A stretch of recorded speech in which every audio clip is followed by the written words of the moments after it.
খুবই সহজ এবং অনেক বেশি মজাদার একটি কাঁচা আমের আচার তৈরি করব।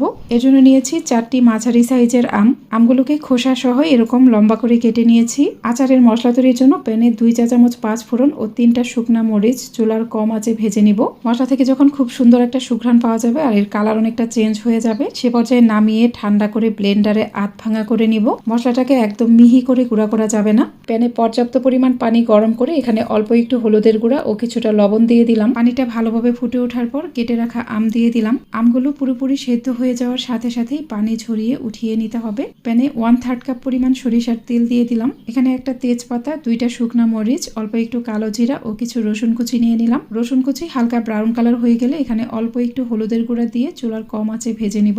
এরপর সেদ্ধ করা আম নিয়ে তেলের সাথে ভেজে নিব। আম কিছুটা ভেজে নেওয়ার পর স্বাদ অনুযায়ী চিনি দিয়ে দিলাম ও 4 থেকে 5 টেবিল চামচের মতো ভিনেগার দিয়ে দিলাম। শিরা অনেকটা ঘন হয়ে যাওয়ার পর তেলে গুঁড়া করে নেওয়া সেই মশলা দিয়ে দিব।